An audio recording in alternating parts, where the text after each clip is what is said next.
You know, the Supreme Court ruling, you know, I wasn't going to say this, but I should, just as a lawyer. You know, there's something weird about this decision. I'm not saying what they concluded. We'll debate that in a moment. But the idea that Harvard was found to have violated the Equal Protection Clause is interesting, because my understanding is that it's state action that applies to the 14th Amendment to the Constitution. It's about state action, right? The 13th, 14th, and 15th Amendments were put together to end slavery and to create a framework for equality under law. They've been used for many other operations, but that's what they started as, 13, 14, and 15. And so Harvard really isn't supposed to be able to violate the Constitution in terms of violating equal protection, because they're not a state actor. It's not a government. But they could violate Title VI of the 1964 Civil Rights Act, which is also mentioned as somebody who is doing an activity that is receiving federal funding. I know that sounds like it's in the weeds, but I just feel like it goes to a lack of clarity of how this was expressed by the court, even in a decision that was written by the Chief Justice Roberts. And in that decision, they overturned 62 years of precedent, which is supposed to matter. And as I said to you before, that is hype. There is no such thing as stare decisis. Not really. The thing is decided. It's only decided until they decide to change it. You see what I'm saying? So the value of precedent, I don't really know what that value is anymore. And their decision is that colleges, private or public, no longer can consider race as an express reason or basis for admissions. You can, they said in their explanation of the ruling, you can consider somebody's experience with race and what it meant in their lives and your understanding of their character in an essay in order as part of your evaluation process, but their race alone can't be a basis. Conservatives say, yay, this is what the Constitution means. Even though, again, really, when the 14th and 13th and 15th were really put together to create the opposite effect, President Biden said today the court won't have the final word on the issue. I don't know what he's talking about.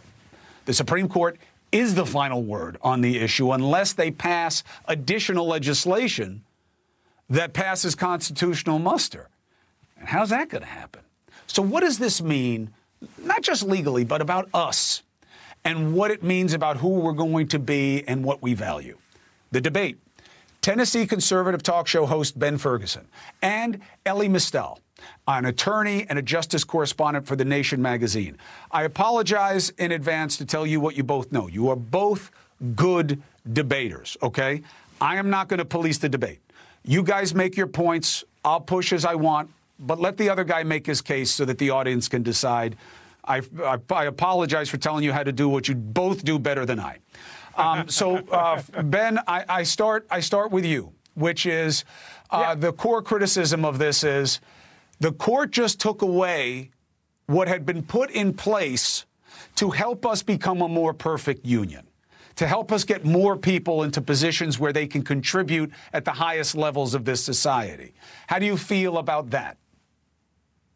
I think it's great they took it away, and here's why. They got it wrong, and they didn't realize what the ramifications of affirmative action were going to be.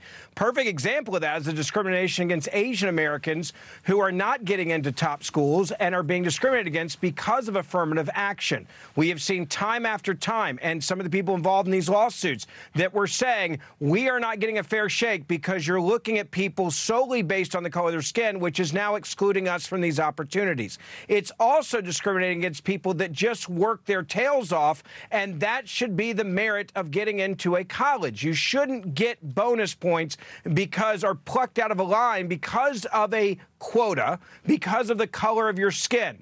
And that's why it was discriminating specifically and harshly against Asian Americans in this country. So it should be celebrated that everyone now walks up and they all have the same chance of getting into school. The deck is not stacked against anyone or in favor of someone else. Oh, but it is stacked in favor of certain people. It's certainly stacked in favor of legacies. It's certainly stacked in favor of people who have money. It's certainly stacked in favor of people who have connections. And when you look specifically at Asian Americans, in private schools. I believe I have written, unlike you, about the discrimination that Asian Americans face at universities like Harvard. So I've written a book about discrimination, so you're not the only one that has a book or written something. You might want to calm down. The way that the discriminates against Asian Americans is through this use. Let him make the point. is through the use of a personal rating, which is cobbled together between like high school guidance counselors and career counselors. That discriminates against Asian Americans. They found that legacy admissions discriminate against Asian Americans. Geography considerations discriminate against Asian American students because Asian American students are not evenly spread out throughout the country. So when you have 5 kids from Montana and 5 kids from Iowa, but only 18 kids for San Francisco, that is also discriminating against Asian Americans. The thing that the district court, and Ben and Chris, you both know, the district court is the finder of fact in our constitutional system. The district court said the thing that was not discriminating against Asian Americans was affirmative action. So, Ben, please explain to me why the Supreme Court overturned affirmative action, but didn't overturn all of these other things, legacy admissions, geography admissions, and athletic considerations. Didn't overturn all of these other things that actually I'll break it down for you. You asked the question. Let me answer the question.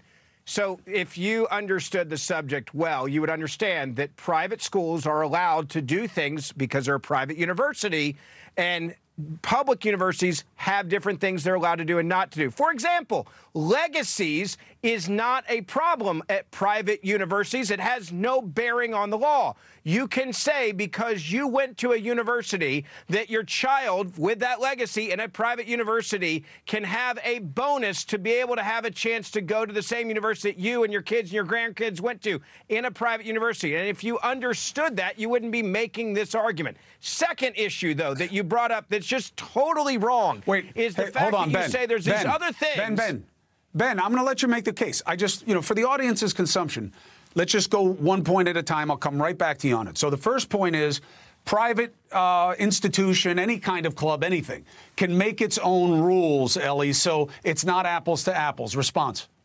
Of course, the Supreme Court would have no reason to deal with that. First of all, the implication that I don't understand how admissions work is a little bit offensive. But in any event, the idea, if we're going to say that Harvard, if we're going to say that a university like Harvard can use legacy admissions, hold on, Ben, let him make the argument. And just for the record, for everybody out there, Elie went to Harvard Law School. He understands the law incredibly well. He's a justice correspondent. He knows this case better than Ben or I are going to understand it. But, his arguments are subject to their own cogency, and you decide that at home. But go ahead, If we're going to let Harvard make its own decision about legacy admissions, then surely we should also listen to Harvard and other university officials when they say that diversity is an important goal for the school, that diversity is a compelling state interest for the school, and that affirmative action is the best way to make diversity happen. And again, if we just look at the facts, Ben, we know from the experience in California, from the experience in Michigan, states that banned affirmative action, we have people from those schools saying that in order to have a diverse class, they need affirmative action. So instead of listening to you, I kind of want to listen to the experts who are actually involved in putting together new classes at universities. All right, let me say this. First of all, just because you're an attorney, I want to be on record. You guys are wrong 50% of the time. Every time you go into court, half the time you guys are wrong. So let's not act like that makes you an expert. Okay, second thing I want to say is this. That statistic, did you know that 80% of statistics are made up on the spot?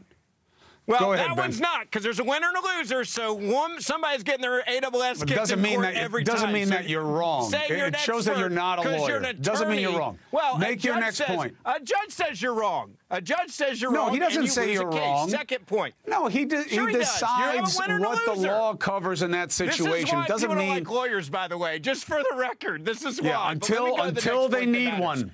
Until they need one. Make your next point. Right, and you try to pick one that wins. So back to the point I was saying about it. This is another problem with admissions and affirmative action. If you continue down this road where we decide that one person is going to have an easier road than another person, it also turns into a problem with perception, and also it creates racism, because then it undermines people that are doing amazing things on their own merit. Because the question becomes, as Clarence Thomas was talking about in the decision today, people wonder, are you here because you made it, or are you here because of affirmative action or a quota?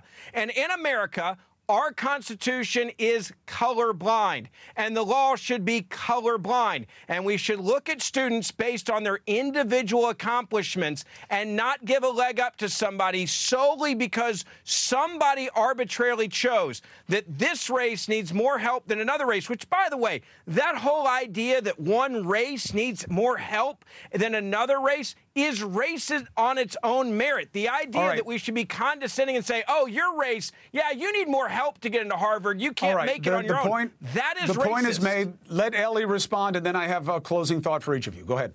The idea that the Constitution is colorblind is simply wrong on its face. It wasn't colorblind in 1787 when it allowed for slavery to happen. It wasn't colorblind when it passed the 14th Amendment, which, as CUOMO already talked about, was explicitly designed to overcome the racism of the past. So it wasn't colorblind in those situations. But to your point, I want to give you some credit here, because the Thomas point that you made, that's a real point, all right? Clarence Thomas is not wrong about this point. The fact that affirmative action exists definitely opens up Black people like Thomas, like me, people who have gone to elite universities, for the criticism that we don't deserve our credentials because of affirmative action. And let me tell you something, it sucks. It sucks every time some bozo who paid $8 for Twitter questions my credentials because of affirmative action. But the difference between me and Clarence Thomas is that I take my hurt feelings out on the racists who believe that, not on the affirmative action policy that is designed to break the racists' hold on power. That's the difference between me and Thomas, not the experience that we've had. All right. So I want to ask you a real question. Can I ask one quick question? You can ask the question, but you guys can talk to each other about it later. What's your question?